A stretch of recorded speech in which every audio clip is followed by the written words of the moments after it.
predicted for later this afternoon could upset all predictions indeed. Now, tyres again will be a major factor.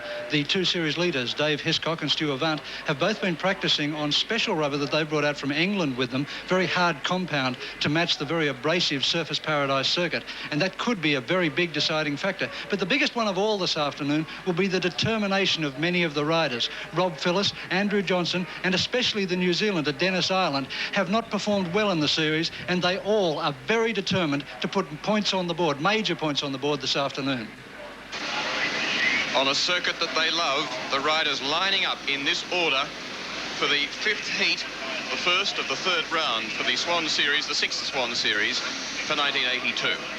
And David Hiscock leads the series. Stu Avant is 7 points behind him with 35. Andrew Johnson has 30. Rob Phillips, 24, John Pace, 22, Neville Hiscock, 20, Bolden, 18, Parrish, 15, Ireland and Lewis level on 12. So it might sound trite to say a small but powerful field. It really is. And early in the race, I think the Grand Prix bikes, which may assert themselves later, are going to have an awful lot of trouble from people like Dave Hiscock, John Pace. Here we go. Start to Bolden that leads as he leaps out. Started from about a half-car bike length in front and is being overwhelmed as they go to the Dunlop Bridge by nifty Neville Hiscock on 4. Look at him, the superbike. Hiscock may have a problem because he left the start line perhaps a second before anyone else, then stopped again. And it's Paul Lewis tucked in behind him on 37 in second place, and that's a brilliant start for Lewis. And look at him trying to capitalise on it. Bolden's third. And Stu Avant, I think. And Rob Phillips is still on the start line. I think it's going to be a restart. There he is. It was an incredibly uneven start, and it is a restart. So fair enough too. Bad luck for Neville Hiscock and everybody here riding their hearts out. But it was an inappropriate start. Avant's fourth, Dave Hiscock fifth, and Andrew Johnson sixth as they lie at the moment. That's Paul Feeney being followed by John Wood on 42 and 16. They'll come round to a red flag on the start-finish straight. And Lewis, Phyllis at least, who might be said was the only honest starter among them in having been left, because they were straggled everywhere and dropping clutches and holding and moving. And Lewis, fairly appropriately, is very disappointed. He did do it well, and I think he probably did it pretty fairly. And then he made ground well on nifty Neville Hiscock. But it was a toughie. And so they line up again.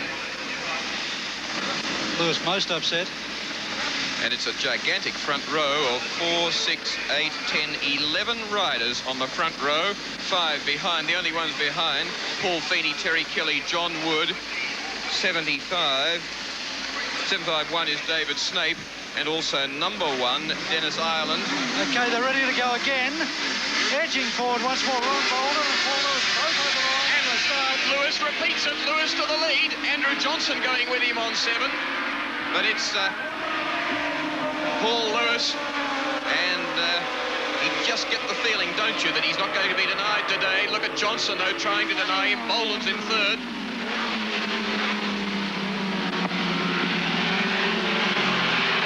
Much tighter, more even start there. This is interesting. The Formula One Honda, the most expensive bike in the There he goes. My goodness. Lewis, if he thinks about it, will be happy to let Johnson work his bike hard and heat tyres. Andrew Johnson in great pain today. He, just before the start of the race, he injected local anaesthetic into his right knee, the legacy of the big fall he had at Oran Park in practice last weekend, and Johnson almost off. And Lewis wants this. He wants to squeeze him. He's better through the corners than the Formula One bike. Avant's in 4th, Dave Hiscock's 5th, and Neville Hiscock 6th, John Pace is 7th. That's Terry Kelly, the local, on 08, and behind him.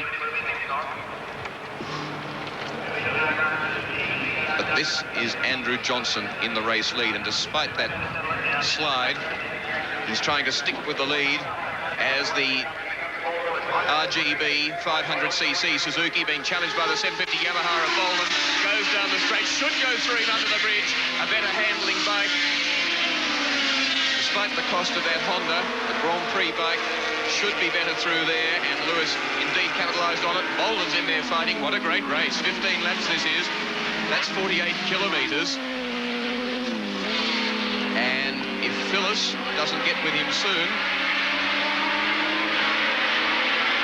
he's going to find this man very hard to catch indeed. The man who was one of the three in that first lap accident in the first lap of the first heat last weekend at Oran Park, and who was so sore and bruised that he froze up on the plane and had to be helped off it. He was stiff, couldn't bend his legs and stand up. Avant now challenging for second place on Andrew Johnson.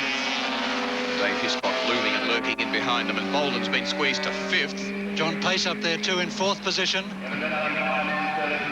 Oh, beautiful there as they change line, and they have to do it so quickly and smoothly and precisely.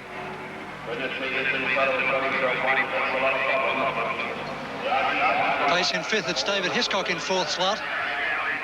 So Bolden is sixth, and David Hiscock wants Avant. But Stu Avant just pulled right over in front of him, took the line right away from him, and has claimed second position in the motorcycle race. And look at Dave Hiscock punching outside him, and Phyllis has come up to join them, 2 on 32. Pace down the inside under brace. What a race!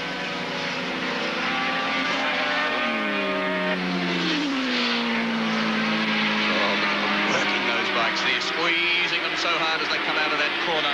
The bike's squirming and working.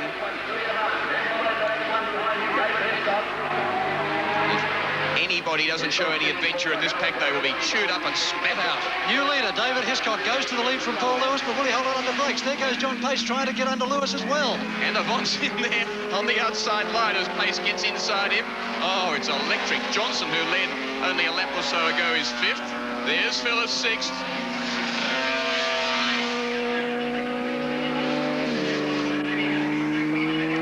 Phyllis to come up to the pack, and he's watching, I'd say pretty determined not to make the error that caused that accident last weekend, and he admitted that. There's Pace in with them. Andrew Johnson's there too. Lewis getting into the slipstream, and nothing between these two bikes as Lewis pulls out and takes it under brakes. That's 150 miles an hour through that corner, and he's passing there.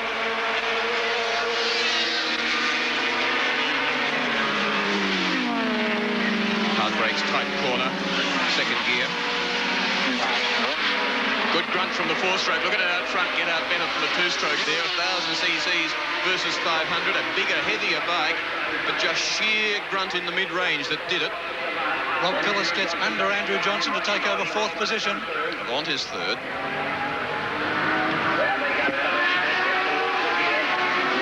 Surfers has inevitably produced the best racing of the various Swann series. The track's very quick. The riders love the challenge of it, and like the off-circuit areas that make it fairly safe. There's Johnson and John Pace, fourth and fifth behind this trio.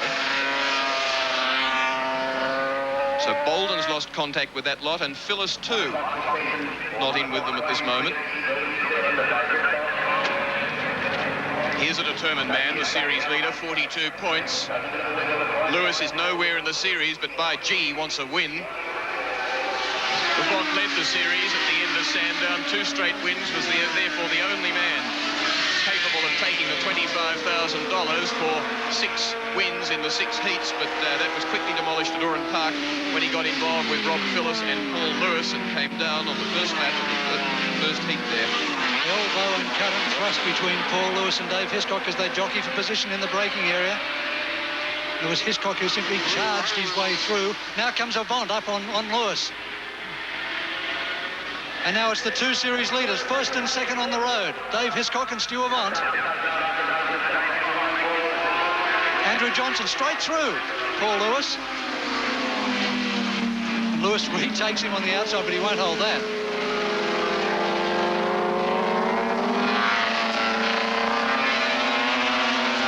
John Pace watching too.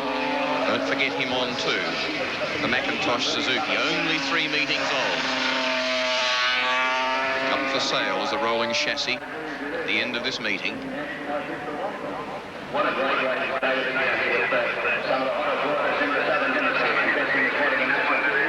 Coming up to complete 5 laps. 1/3 race distance in this brilliant race. Fair gap back to Mick Cole, next place, Terry Kelly, Steve Parrish, John Wood. So we've lost Bolden and we've lost Rob Phillips.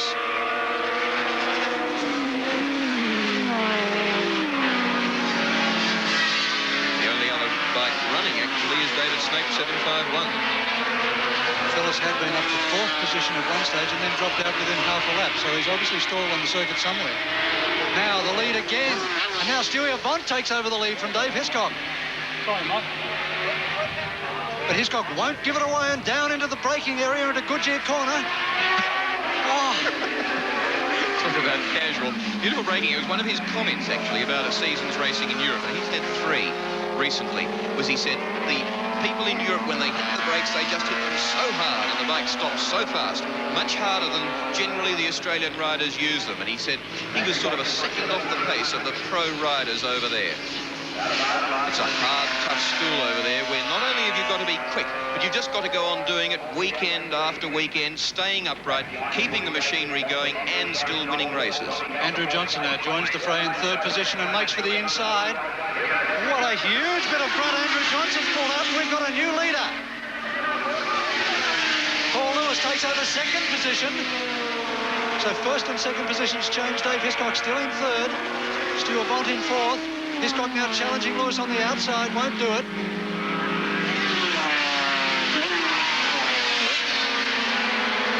The bike in the lead is nearly 4 times as expensive as the bike behind Paul Lewis's RGB Suzuki. We have 4 RGB Suzukis for the price of this Formula One Honda. A bike made for a different purpose. For long distance racing, came complete with lights. Rear section of the fairing, just before the number, you see a little indentation outwards in the white paint there. That's where the rear tail lights were. All tail lights are rear, I suppose. But all that sort of gear has been taken off it, and it comes with a fair few spares for its $60,000 odd. Avant drops to the back of the pack, and John Pace comes up into 4th position.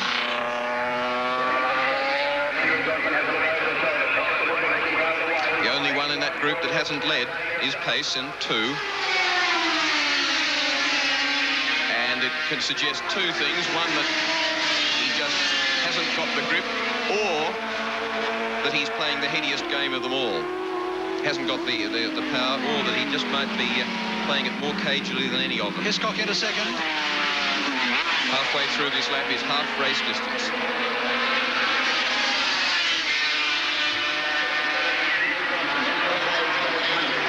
In behind them, the race order still. Mick Cole on 8, Terry Kelly 08, Steve Parrish on P, John Wood 16, David Snape 751.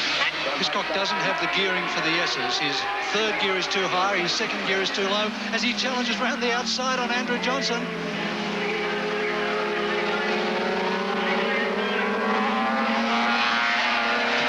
I don't think we have to tell you how good they are. Lewis 3rd, Pace is 4th, Avant's 5th.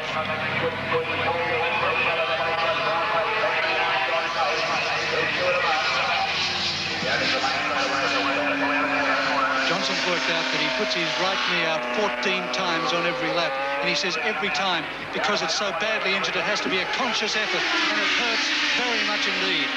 Watch Paul Phillips Lewis down the inside. Lewis, yeah. Look at him sit it up and crank it over again halfway through that big sweep. Oh, that was Pace. Pace just hung on to it. Nasty one. Well held. Good enough to put him to 5th. Hart's gone up a few beats there from probably a pretty rapid rate already. But you watch him. He'll be back into it.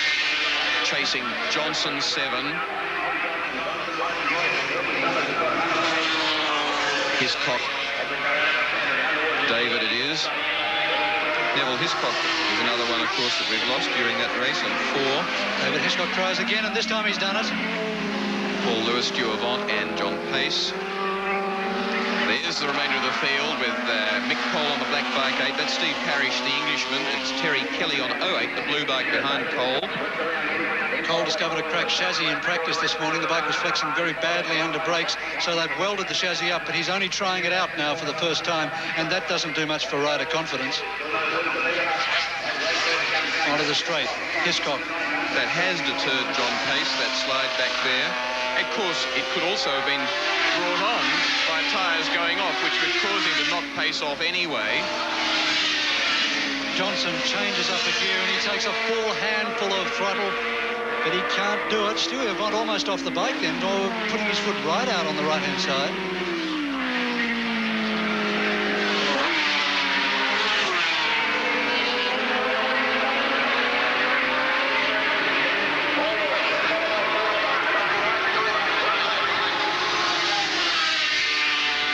Hard-braking third gear for Castrol Corner. Up to Goodyear. And now the big break. Goodyear is a tight sweeping corner, brings them back almost 180 degrees, 150 to 60 at least, up to Qantas Hill, and it's the S's. There's John Wood, and he's in front now of Terry Kelly. Great.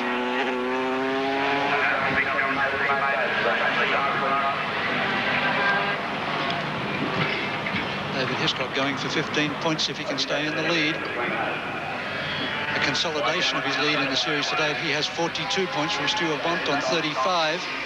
The man in fourth group in that lot, in a series sense, has to get out of that position and has to do something about the man leading the race, because he's 7 points behind him already, and Hiscock's on 15 here, and Avant at the moment's on 8. So that's another 7, 14. That's a victory with Hiscock coming 10th for him to get up even with him in the final heat. So Avant knows he's got to do better than he is there. He's in third spot now, challenging now on Paul Lewis. Under brakes, won't do it there, but he's indicated his intentions and will try again as they go into Goodyear Corner for sure. Lewis and Johnson. Well, Johnson's well placed in the series. He's in third place on 30, but Lewis really out of contention. Theoretically could win. He's on 12. 2 victories today. If everybody else was nowhere, could bring him up level with David Hiscock on 42. That's not going to happen, obviously. He just wants the results. 2/3 distance done, 10 laps completed, 5 remaining. Sandown, Lewis, 2 fairly minor mechanical problems put him out, then a fall at Oran Park and a badly bent bike that saw him phoning England to get parts, and double checking with people over there to make sure the parcel actually was put on the plane. And he doesn't know what the cost of the damage was last weekend. He said, I haven't got the bill yet. But he was that grimly determined to be here with a bike in 100% order. Avant starts his challenge. It's an outside break. Lewis has got the corner covered well, but Avant takes it, and Avant is now into second position, so he's right on the heels of David Hiscock, series leader, and the race for the series is on again. And there goes Avant. They're on their 12th lap.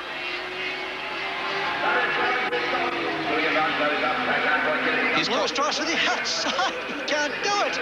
Hiscock argues hard, doesn't he? You can challenge him coming up to a corner, but you can't talk him out of it.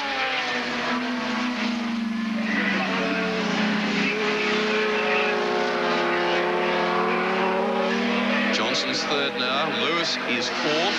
How does it all happen?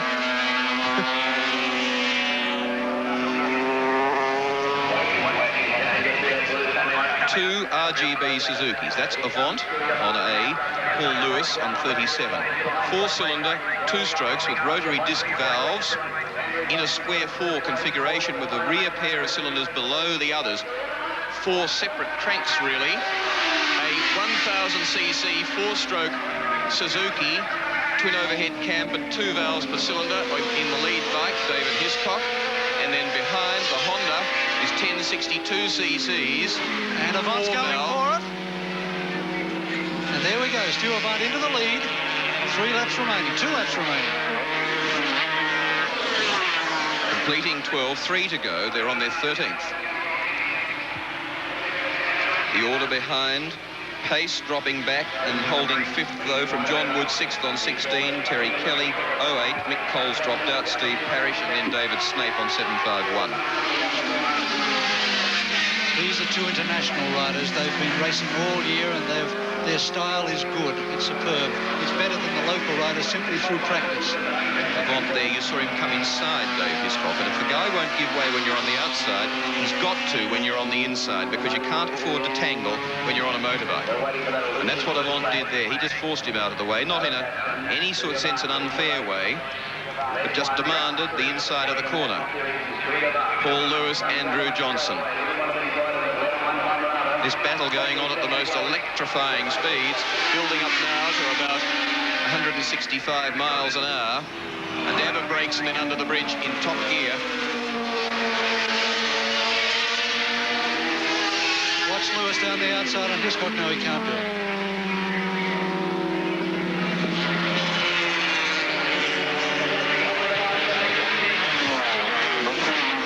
Avant pleased that Lewis is playing with Hiscock now because it's giving Avant the opportunity just to get that momentary advantage. But look at Hiscock under brakes.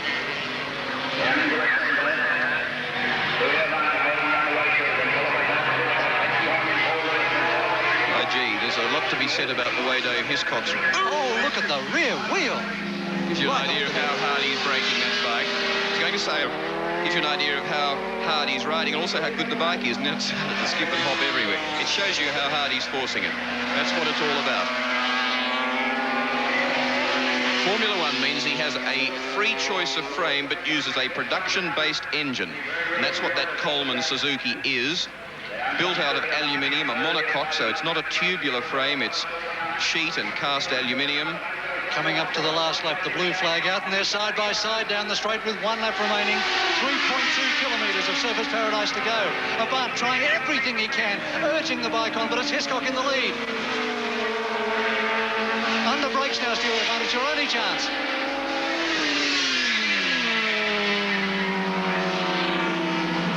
And he's done it. Got him. Hiscock now, the other brake. Hard now. The Goodyear corner.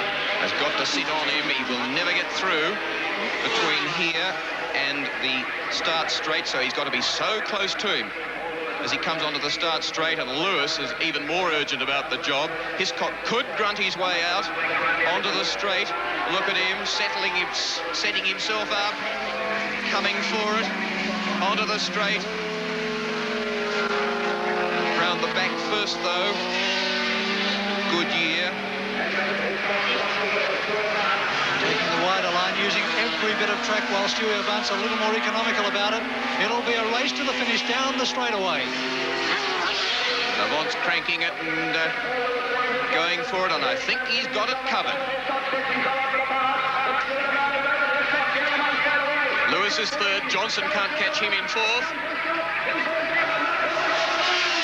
Half a bike's length is the win to Stewie Avant from Dave Hiscock. Paul Lewis and Andrew Johnson. And that means that this afternoon's second round of the Swann Insurance Series is going to be absolutely electric because only 4 points now separates Dave Hiscock from Stu Avant. Terry Kelly, John Wood, Steve Parrish behind. What a fantastic finish to the Swann it's going to be this afternoon between these two riders.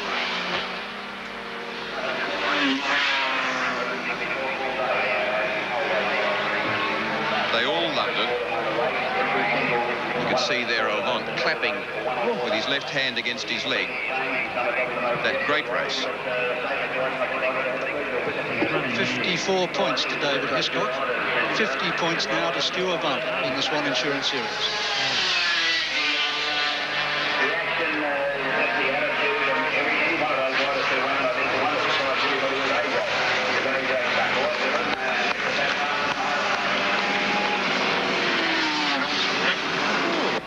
Stu Avant and Dave Hiscock, 1-2 in that incredible race and 1-2 in the Swann International Insurance Series so far with 1 heat to go. And Stu, is it a matter of bike or a matter of rider as to who's going to take out this championship?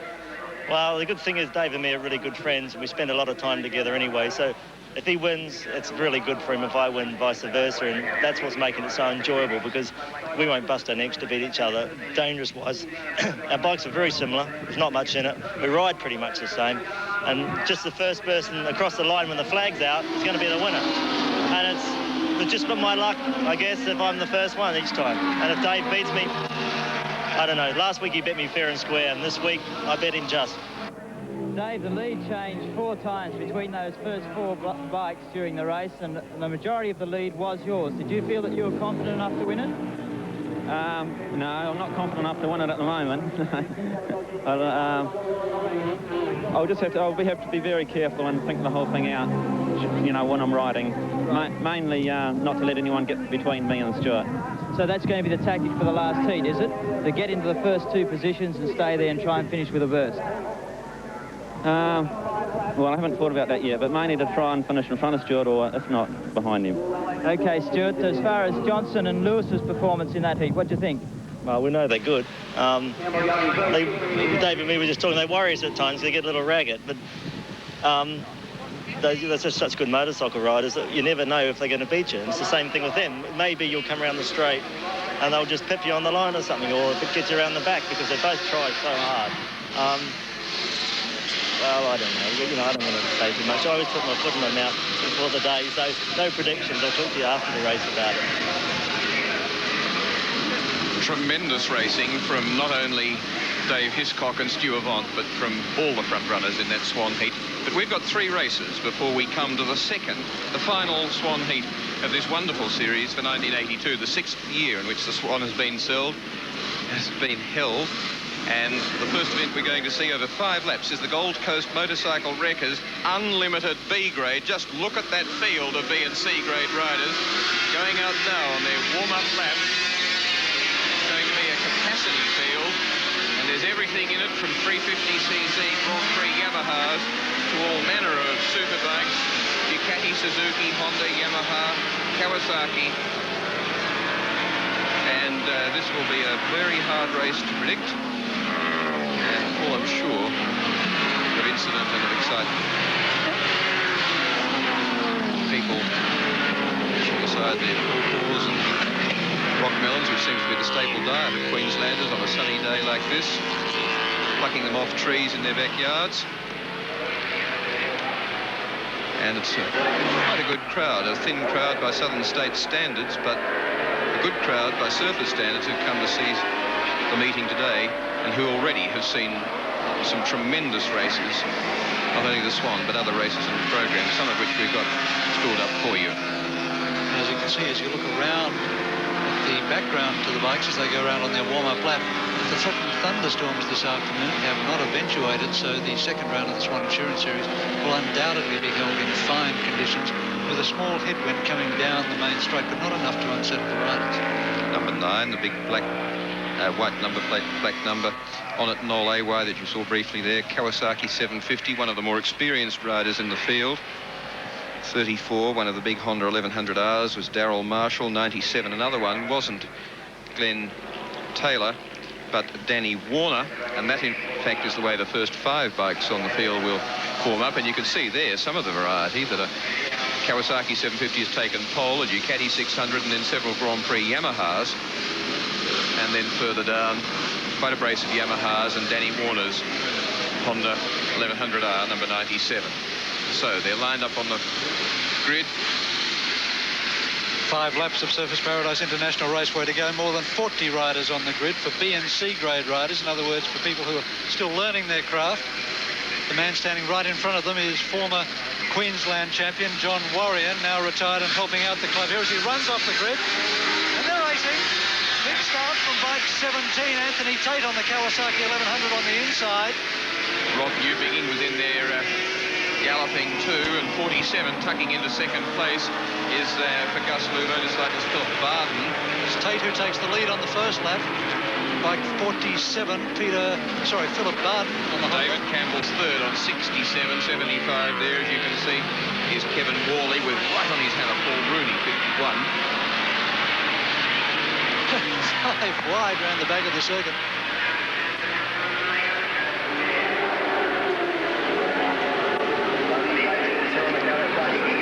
.47 still in second place. Paul Rooney.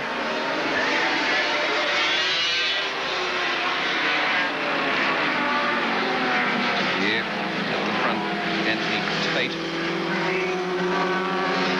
Sorted himself out well, but Pratt's Racing, the same organisation that Jeff French races for. He's forged out through in front now of David Campbell on 67.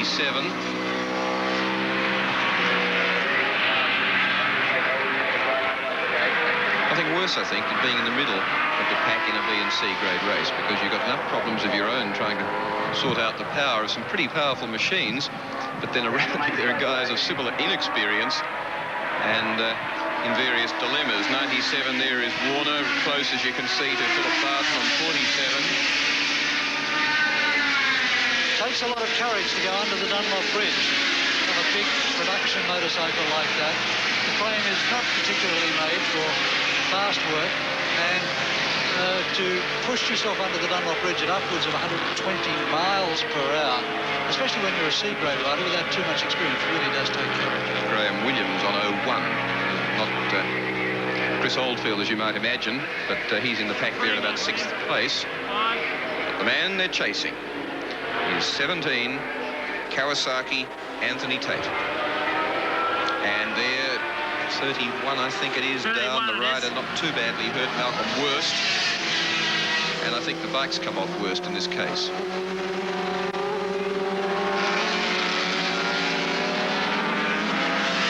Too much impression being made by David Campbell in 2nd position.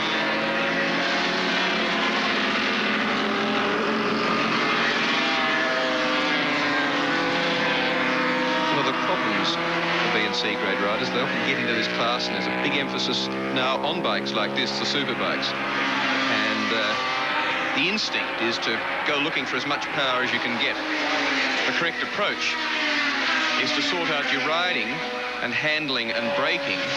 Get all that right until you can wring the neck of the bike and feel really at home with it, then start looking for more power. But often they end up with some fair old beasts and have neither the experience or the skill to handle it. Worse, just being taken to a safer spot. And indeed, the yellow flag under the Dunlop Bridge told us where that position is. He's come off at the highest speed part of the track as other riders now go bush.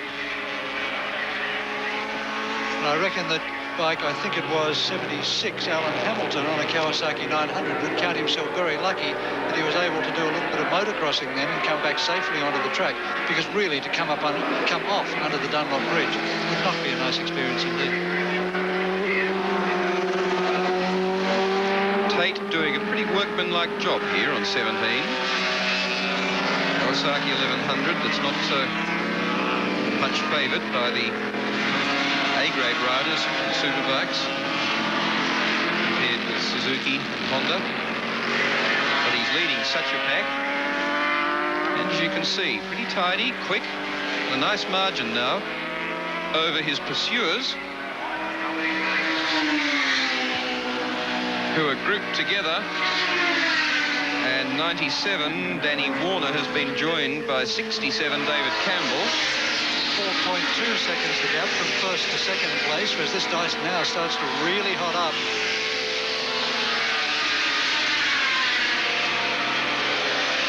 67 is a Honda 1100, 97 the same.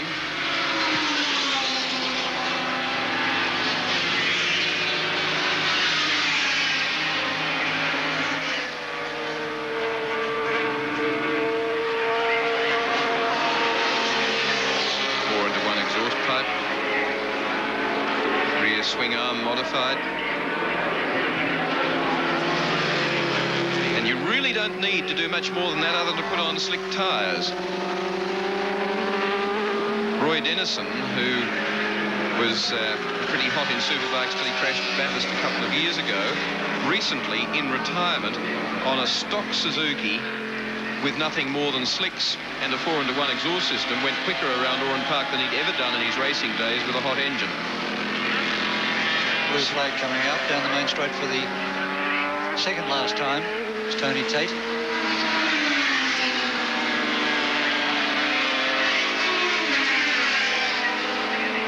Tate's actually putting himself in a dilemma, as behind him Warner on 97, still got this strong challenge. Campbell on 67. Campbell sizing him fairly well. Going for it. There's no answer to that on the way into the corner, but they could well be on the way out down the straight. Could well have been, because it is a fairly few sort of variable apexes there, but he didn't capitalise on it. And again, some perhaps inexperienced telling from Warner. But no such errors from Tate.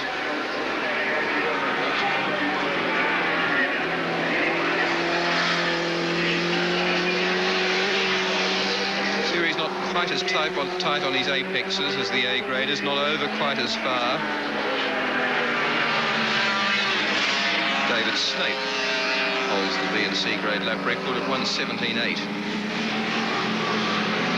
It's about 3 seconds outside the outright lap record. So as Tate heads for the flag at the end of 5 laps, in the lead in the unlimited B, the struggle behind resolves itself in 67. Campbell coming into second place ahead of 97 Danny Warner, so sorted that problem out fairly well, and of course they came home ahead of a whole field of 350 Grand Prix Yamahas. 5.6 seconds to get Tate back to Campbell.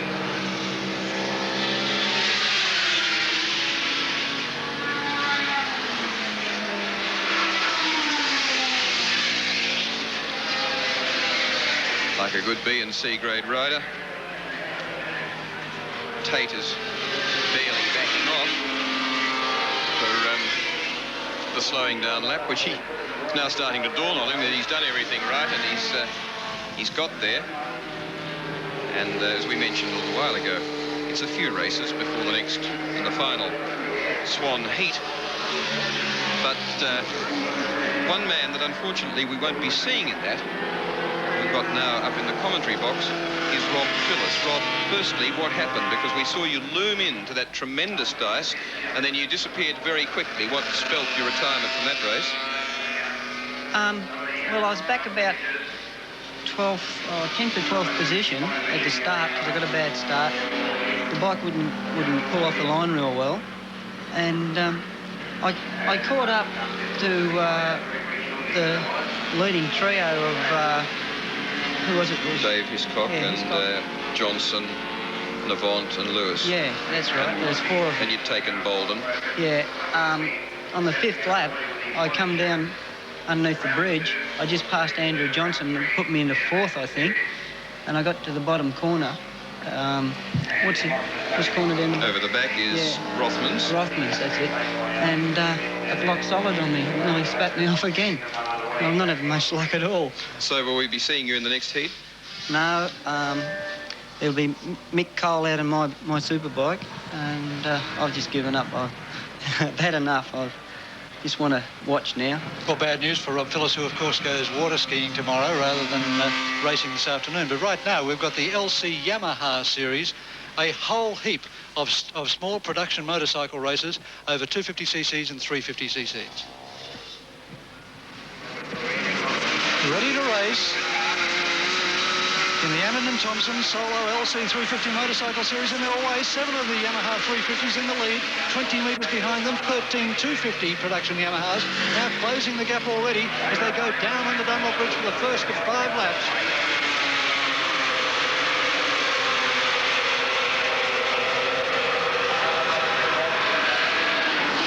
Rothman's corner at the back part of the circuit. 15 there. Wayne Anstis, one of the 250s. Only way you can tell the difference between them. They're all basically white paint, but the 250s have red striping on them, the 350s blue striping. Other than that, they look absolutely identical. Six races in this series for the Anderton Thompson LC Championship, for which a motorcycle is on the line today. In the 350cc class, Pete Byers on bike 2 leads on perfect score of 75 points. That's Byers there on bike 2. And behind him is bike 39, or rather bike 38 behind him at the moment, but also on equal major points in the series, on 75 points scored in the 250cc class, is bike 39, Terry Paviel. So these 2 riders today both chasing the grand prize of a brand new Yamaha.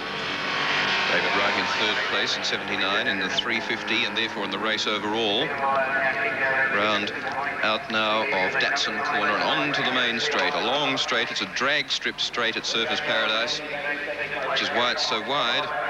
And look at the lead being built up by Byers. That lead would be a couple of seconds over the second place trio, who are side by side as they head for that Dunlop Bridge, one of the most daunting and fastest corners on any Australian racetrack, being headed at that stage by Mick Burke on 47. But a tremendous battle going on there. This is the man they're trying to catch. And in the 250 class, bad news for Terry Paviol, who of course must win his class day to be in equal points contention for the Yamaha prize, because he's being headed at the moment by young Glenn Willing, brother of Len Willing, the current Australian champion, and of Warren Willing, a former Australian champion, having his first series on the Yamaha production machines. Now David Wright on 79, asserting himself over Burke on 47. The brakes there, as you can see. The other one in that argument is 38, Gary Cox.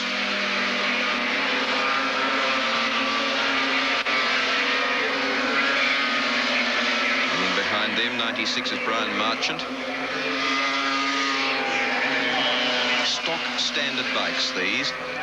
So about $1,800 and $2,100 when the two models were released onto the market, slightly more than that now.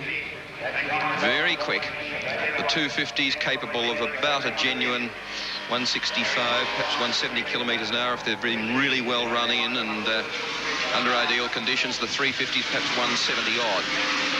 79 there leading the trio in arguing over second place, David Wright. Byers, who's recently been trying out one of the new VT250 Hondas, a V twin-cylinder water-cooled four-stroke, which comes onto the market about next February. And although he feels it's a bit quicker up high, funnily, it doesn't punch out of the corners as hard, he feels, as the two-stroke Yamahas. And there was some talk of him debuting it this weekend, but he's stuck with the Yamaha. It's not exclusively a Yamaha class. It doesn't have to be. It just happens that way, that they've got the bike at the moment that does the job. But I suspect we will see some of these Hondas coming into the class next year. They claim 35 horsepower from them, which is about 4 more than the Yamahas, but as I say, not quite as good in the mid-range. Much higher revving. These rev to about 9,000 odd revs. The Hondas are redlined at 12.5. And there you see 96 Marchant still just in front of Mick Burke, 47. David Wright, 79's in there too.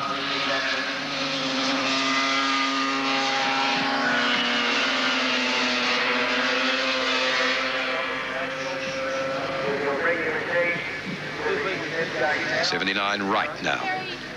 39 in fourth in that group. Is actually Terry Paviol from the 250 class.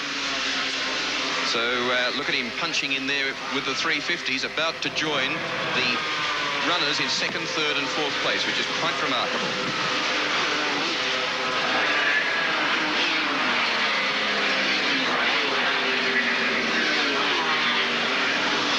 Rothman's corner down the back, quite a tight one, but some optional lines there.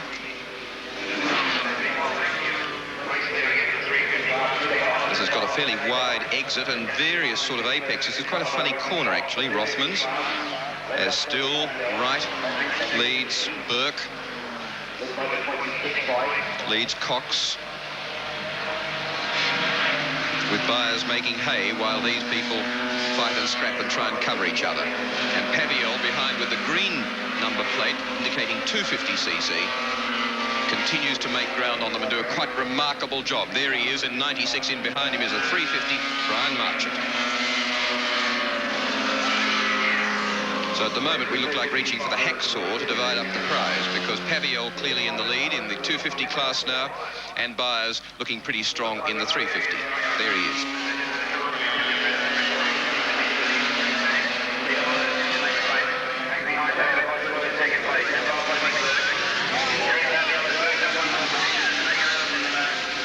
Two and a half seconds the gap from first to second place, and Paviol moves up now to fourth position in this quite incredible pursuit of the 350cc machine of Pete Byers. Lap record puts 1.4 seconds between the theoretical fastest time, or actually the actual fastest time, which a 350 can get round here, and a 250. But Terry Paviol, the expert on these small machines, certainly proving a lie to that as he now charges through the field and gets himself into that bunch right there. Into the second half of the race now, the fifth lap in this 8-lapper. So 25.5 kilometres. It's a 3.2 kilometre circuit. Paviol now starts to challenge bike 38. Gary Cox on the 350. Right ahead of them, David Wright.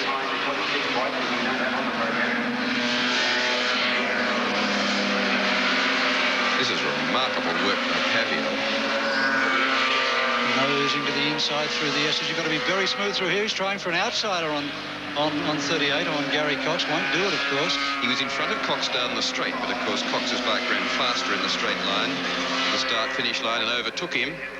Very little difference in weight between the two bikes, so he's at a quite definite disadvantage, Pavio. And watch him now, tucking in hard. Look at him trying to stick. And he will actually go faster than ever the 250 would go. Not now. He's lost the draft. But if he could just get onto one of those 350s down the straight, he would pull probably another 5-8 kilometres an hour out of the 250. Second in the 250 class is still Glenn Willing on bike 26. Mick Burke there, leading the scrap now, 47.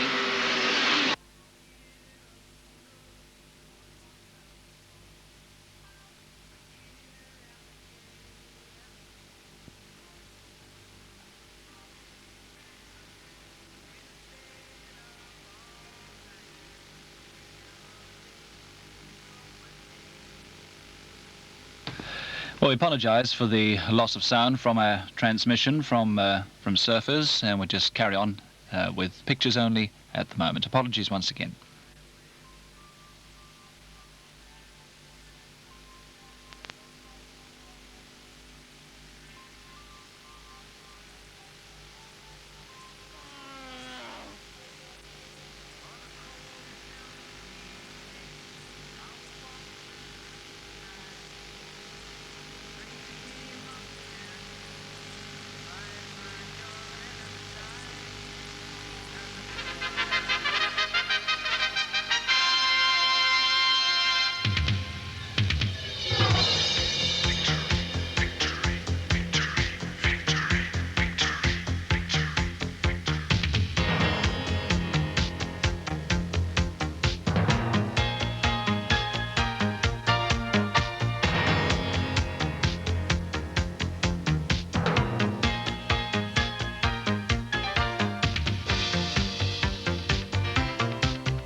Well, we're still looking for our commentators. We've lost them, but we do have the pictures, so we'll carry on with them, coming to you live from Surfers.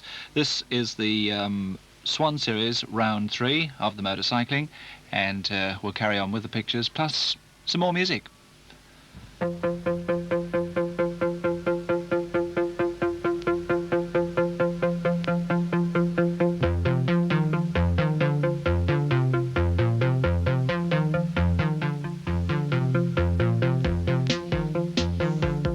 Okay, let's lose the music. We've got now our commentators taking you back now for live commentary from Surfers Paradise. Of course, that now Byers and Paviol are going to have some negotiation. Front end of the prize. Coming up now to the line for the Rob Lambert Memorial Junior Race to be held over 8 laps of the Surfers Paradise International Raceway, and on pole position for this race for bikes up to 350cc's is Chris Oldfield, the Australian junior champion for 250 and 350cc machines on his Bimotor 350, the bike on which he won the Australian Championship this year. Oldfield on bike 01. They're on the line and they're racing. Slow start from Oldfield. Peter McKay jumps out on 70. Heads the field under the bridge, being hounded by 41.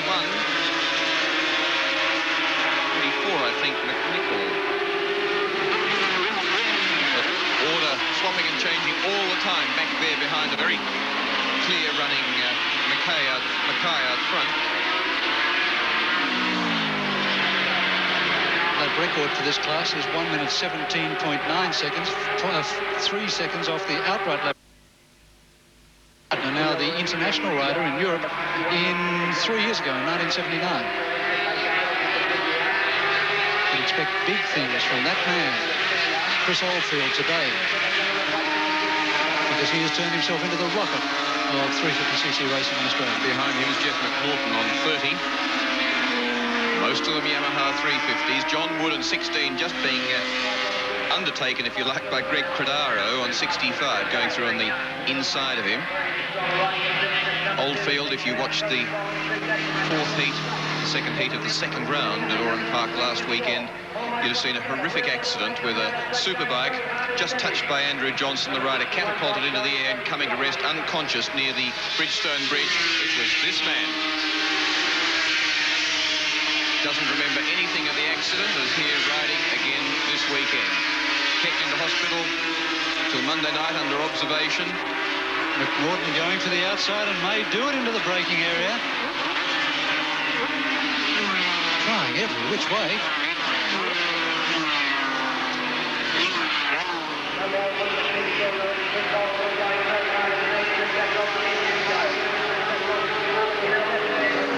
Oldfield sponsor Jack Walters to have a 500cc RGB Suzuki here for him next year. In fact, to be called an RGC, which is the 1983 model. Few people getting new Suzukis. Tony Veach in the pits, former 125 champion, and has got one.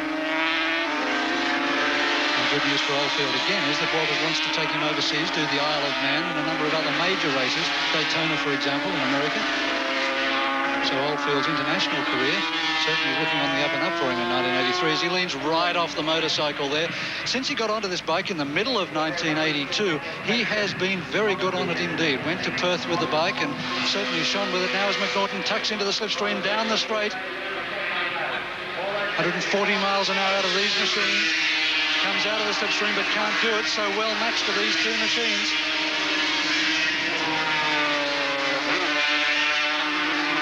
McNaughton very well lined up, as you can see here. Hard brakes now for Rothman's corner. Oldfield gets out of there better, pulls out quite a few valuable lengths. And then the difference here, he's at top speed, but no, he's still maintaining his superiority. Left-hand Castrol corner, quite a fast one.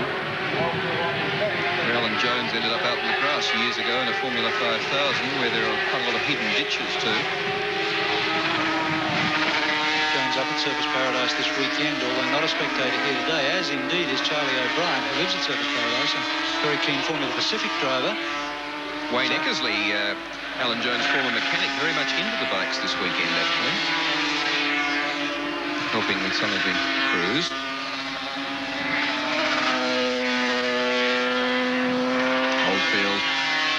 Starting to assert himself and to break the slipstream and to make McNaughton's task pretty hard,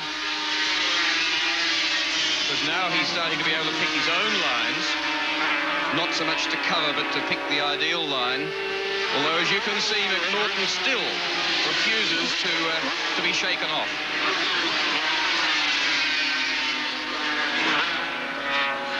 Yamaha twin-cylinder 350s and also in 250 form, no longer making the 350 because it's no longer an international class from next year, but it's been the backbone of Grand Prix type bike racing. Quick check by McNaughton, third place behind him in his 8-lap race, 25.6 kilometres around surface to see John Wood on 16. Tall, fairly solidly built New Zealander. John Wood, as you can see, is riding for Graham Adams motored. Graham Adams is an ex-car mechanic again, having worked with Peter Malloy with such teams as Neil Allen and Warwick Brown, another car racing driver, Australian Grand Prix winner, who also has flown to Surfers Paradise today to watch the racing. It's good to see the car fellows recognising that the bikes are just such exciting sport. Wood tucked in hard, and believe it or not, McNaughton's now with Oldfield again, and it would only be about 3 seconds back, no more, to John Wood in third place. There they are, the leading pair, and there you can see Wood and how far the gap is from him in third back to fourth place. 5 laps completed, they're on their 6th. There goes McNaughton, who's going to try for it under the brakes, but I think that Oldfield will well and truly have him covered. He does. Sits up more there than Oldfield. And that's critical, because once you get into the airstream, you're slowing the bike. Being able to stay tucked down on it, happier, as you go into a quick corner is a sign of experience.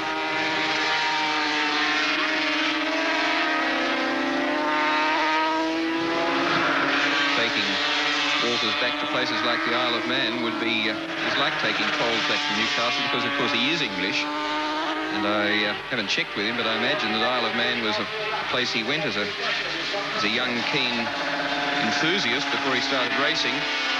McNaughton, though, by gee, he's done a good job to get back to Oldfield, and at the same time, these two making nothing over the last few laps on John Wood. Wood is reining them in, there's no question. He's pulled at least a second on them on that lap. We'll see him here. There he is. And look how he's catching them. He's really fired up. Wood really senses the opportunity here to get with them. Completed 6th. They've got just under 2 laps for John Wood in third place to get up and argue with them.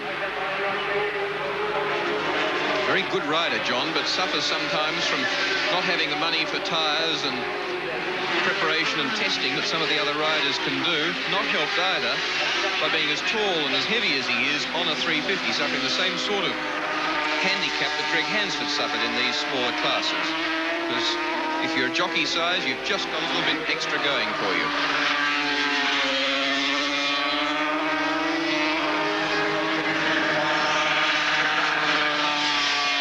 Lapping now slower riders, which will give again John Wood the opportunity to catch up.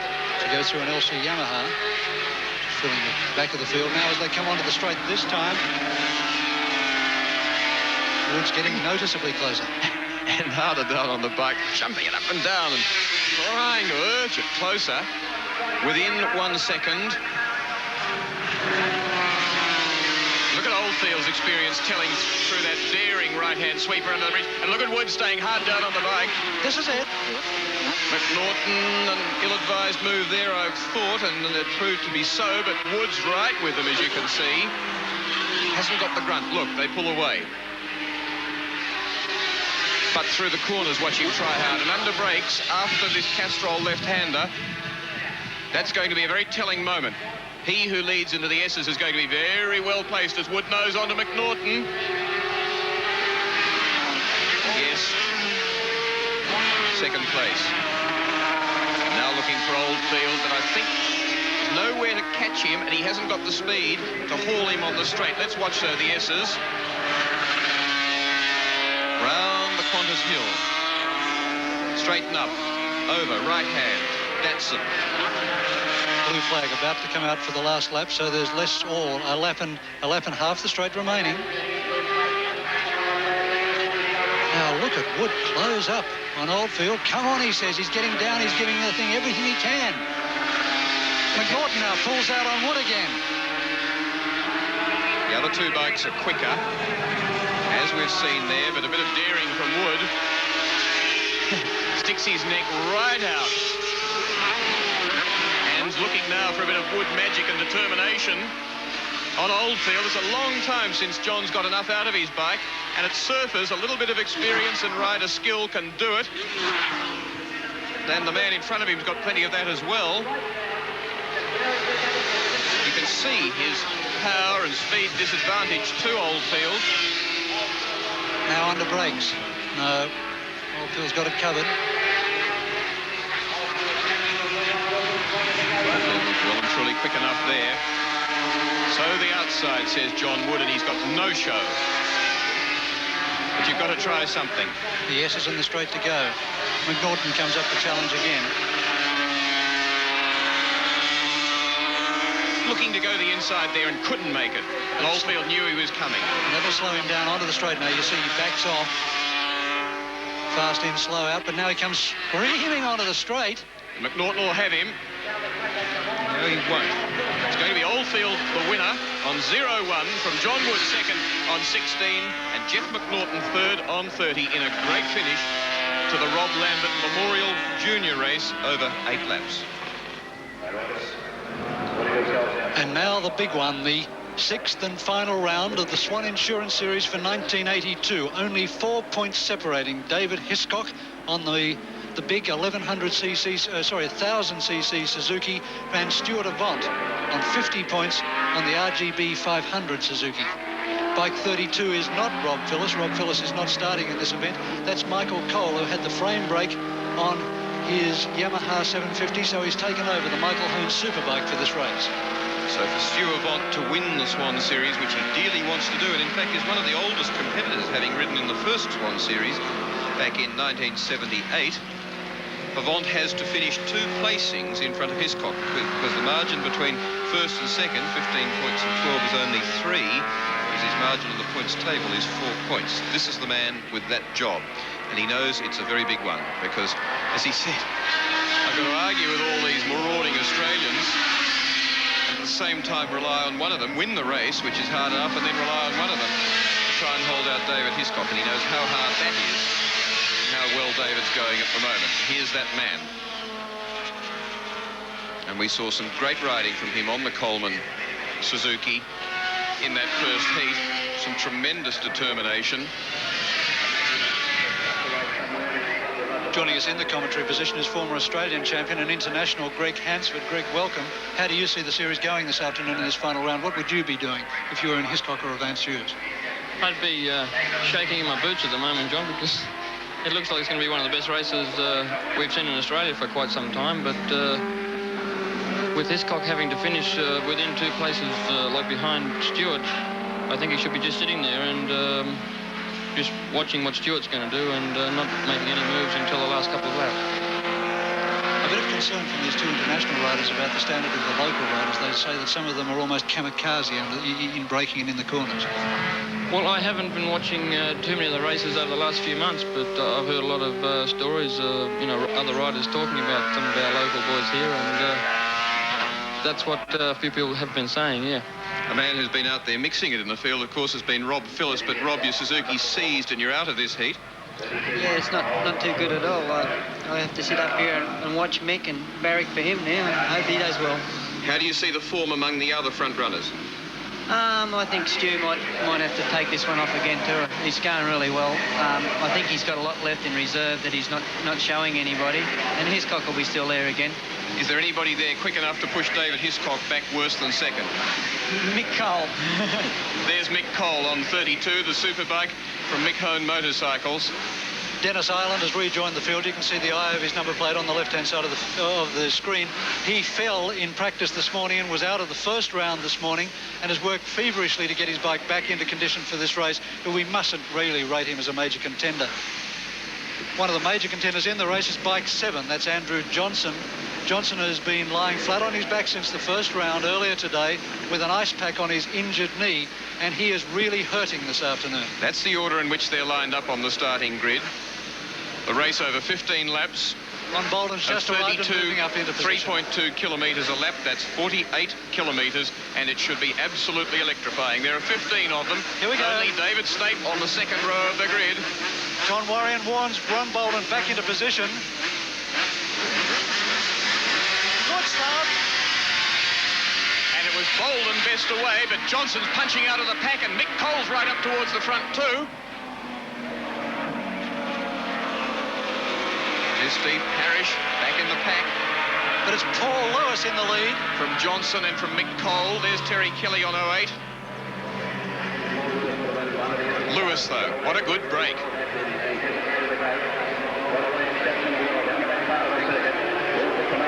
Johnson punching after him on the Honda Formula One bike. Lewis said after the first round that he was concerned that he'd made too much of a break and too much of a race of it in the midsections, and he should have held back a little bit towards the end of the race. Well, he's certainly not doing that at the moment. That's Mick Cole in the head of that pair in 4th place. This is the race leader.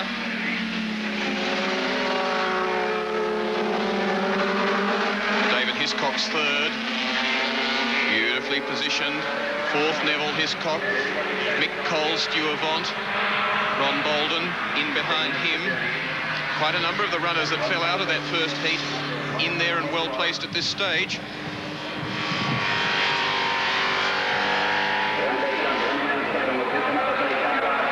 Lewis, Johnson, David Hiscock, Neville Hiscock, Mick Cole, Ron Bolden. Stu Avant back in 8th position at this stage.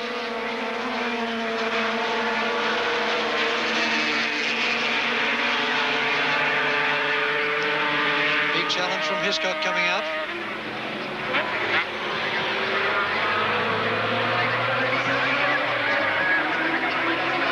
Mick Cole well placed, Rob Phillips, but this dice up the front pretty frantic.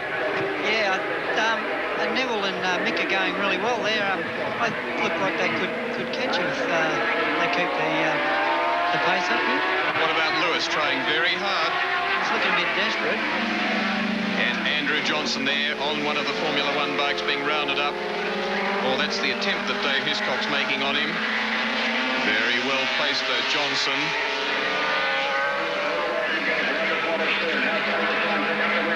Greg Hansford, always somewhat of a critic of those who don't distance the Grand Prix bikes from Formula One bikes, Greg. You always feel they should be have a fair margin.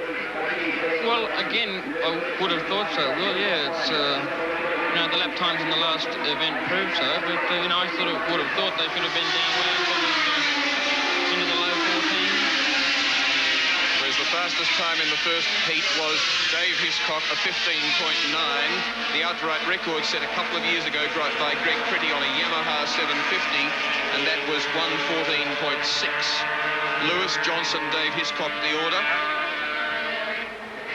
on their 3rd. Now Johnson makes his move.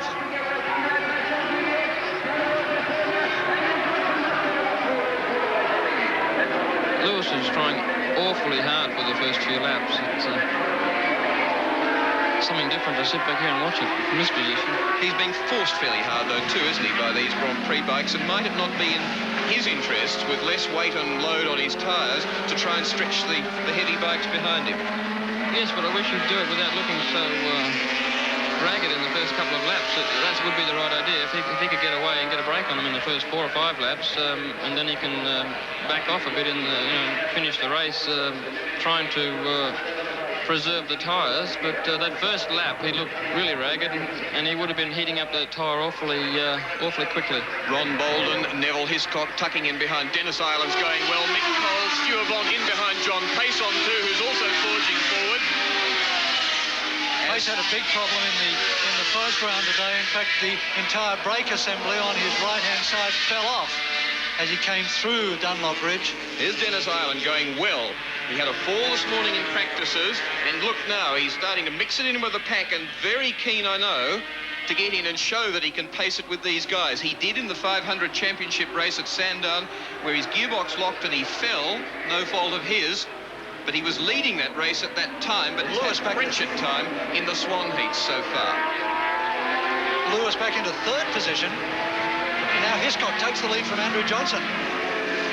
And Boland's getting with them all the time, making ground. And again, Greg Hansford, surely that's got to be just about the bike for the task at Surfers Paradise. Oh, and there goes Stu Avant. No, Dennis Island. Dennis Island is down.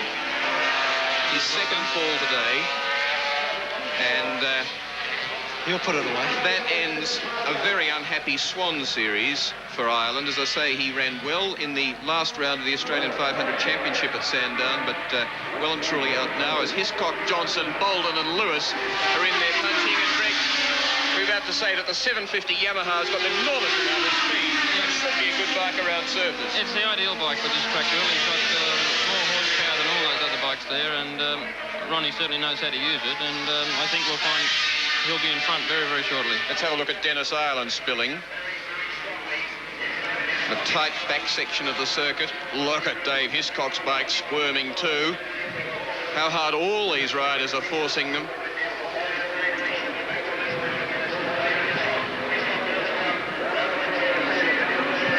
And behind Bolden in fourth place then came Ireland. There he is. Went at the back. Yeah, the front went first, I think, a couple of inches, and then the back went. So, lucky for Stu Avant, who was right behind it, of course, and he still kept himself upright and in the race. Now it's Hiscock leading from Johnson.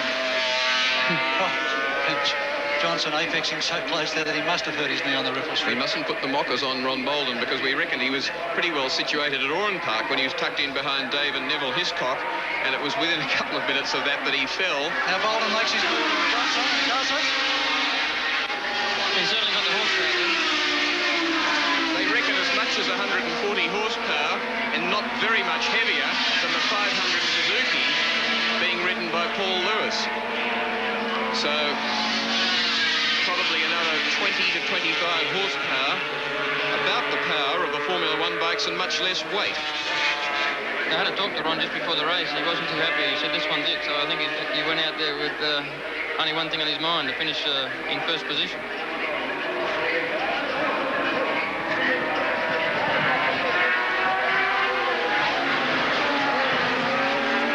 I think we've lost Andrew Johnson. Andrew Johnson. No, he's still there. Still in fourth position. Okay. Apparently had a big moment through Castrol GTX curve.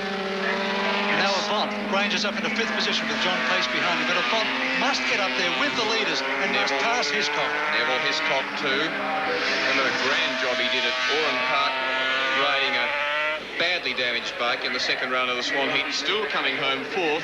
And at this stage, he retired from the first heat today, unfortunately, but is still lying. He's got 3 points in the series. Bolden tucked right down into the fairing now, challenging Hiscock. Hiscock doesn't need this sort of pressure on him at the moment because he's got the Swann Insurance Series lead. Bolden's with 18 points, cannot win the series.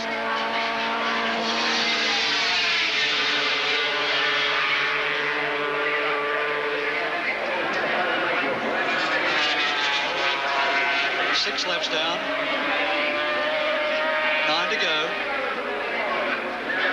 And Lewis has challenged Bolden back again. He's in second.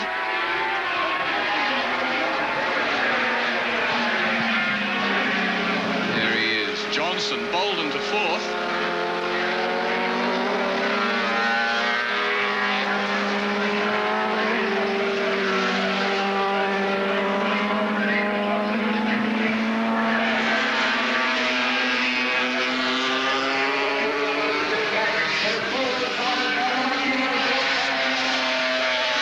Greg Hansford and Stu Avant have had the advantage of some seasons in Europe where the races are longer, you have to plan and think more, and you learn more racecraft and smoothness, perhaps, do you think? Lewis to the lead. Yes, well, you get such a variation of different circuits over there, and you get a variation of riders. You'll find when you go to a local circuit, say you go to the Belgian Grand Prix or the Italian Grand Prix, you'll get riders there that won't go to all the other Grand Prix. They'll just stay and race on their home circuit.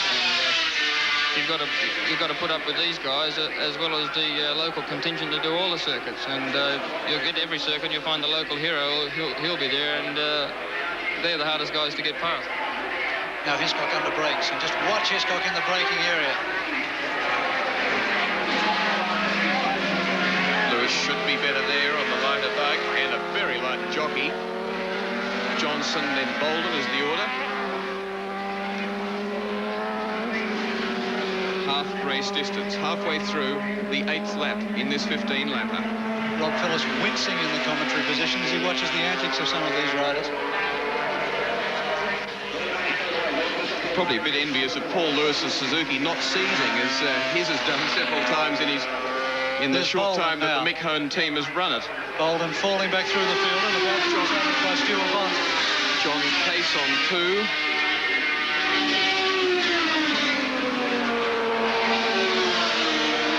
Stuart Van looks like he's coming up on the... He's not far off Ronnie Bolden's wheel now. Closing the gap every lap. I've noticed he's making a fair bit of ground.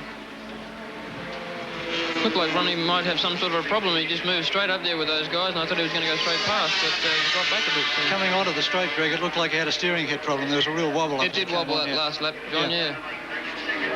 So it's Lewis Hiscock, the Victorian from the New Zealander who's been in England this year. Third in the Formula One Championship over there. Andrew Johnson in behind him, another Victorian.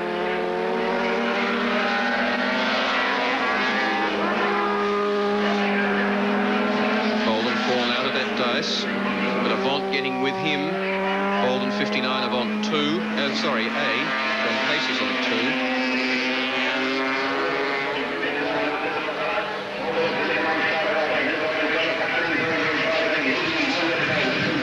And there is indeed a pair back there in 4th and 5th place, and it's Bolden and Avant. And Andrew Johnson's going to thrust for the inside and the lead under the bridge and doesn't get there. Hiscock stays with it and holds second, and Lewis with the more nimble Suzuki Grand Prix bike was able to be quicker through the corner and into it. There's the dice for 4th and 5th, and it's now indeed Avant pulling away from Bolden, looking very keenly to get up and join that trio. Hasn't got a lot of laps to do it. They're on their 10th. They have 5.5 laps, and Avant running second in the series, 50 points today. If Hiscock's 54, must finish 2 places better. That's if he's first and Hiscock's third. It could be more places if they're both further back in the field, because the margin between the places in point sense becomes less. Von Bolden.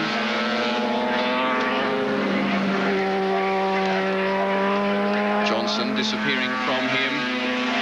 Really does have to tidy up his lines, Greg Hansford, and just chisel away everywhere to get in with that trio. Well, he's only got, as you said, 5 laps left to do it, and he's about 3 or 4 seconds behind. In fact, 3.2. They're down now, I think, to a couple of...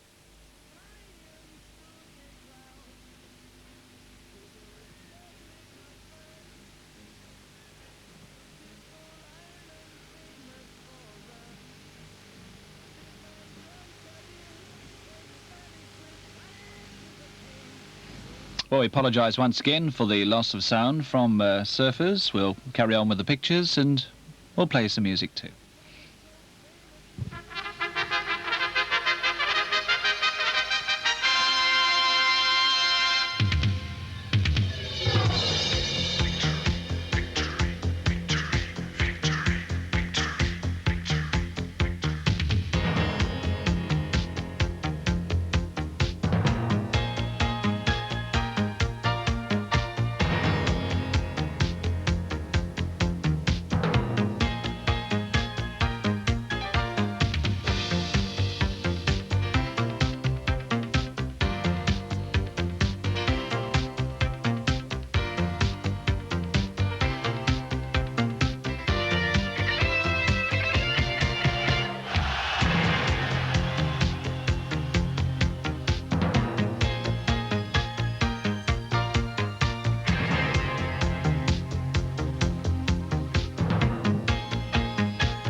Well, still no good news. We are obviously trying to twiddle a few knobs and get the sound to you from surfers, but at least you can see the action, so we'll stick with the pictures, keep twiddling and keep hoping.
Well, once again, we apologise for the lack of sound. We're trying to correct the fault, and meanwhile we'll continue from surfers with the action, with the pictures, plus some music.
Well, there you see the results, Hiscock, Avant and Johnson, and unfortunately that's the best we can do at the moment.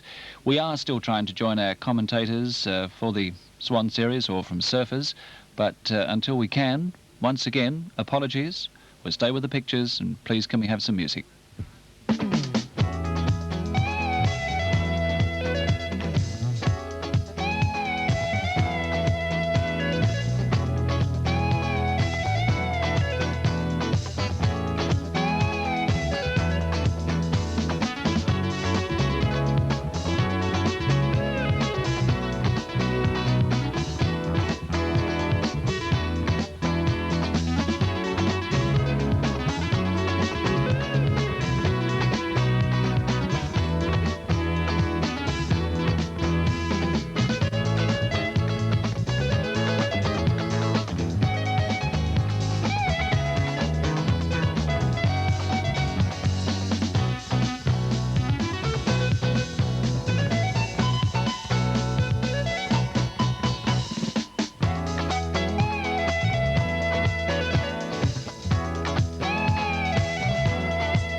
merrily along and scored 74 before.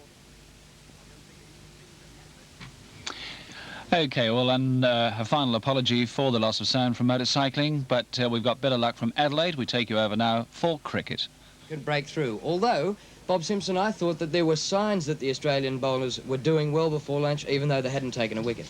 True, I think there was always a chance that you're going to see a little bit of a breakthrough. The odd ball was cutting about, but when you look at it, really, it was some superb bowling, some gutsy bowling by the Australians. They stuck to their job well. It's very, very trying conditions. We're struggling a little bit here in the box at present. It must be about 40 degrees also, so it would have been very, very hot out there. And I think it's the determination of the fast bowlers. Jeff Lawson inspired. I think he's the one who's been the real hero. He was the one who I thought always threatened to get through. I think the others have backed him up well. But when it came to the crunch, it was Lawson who got the breakthrough, and he was the fastest by some yards of the Australian bowlers here today. All right, Bob, thanks. Well, now we can welcome viewers in other states who have joined the telecast with the sensational news that Australia, after lunch, have taken 8 English wickets for 76 runs and England all out for 216, short of the follow-on figure. And we've just had the word that England have been enforced to follow on.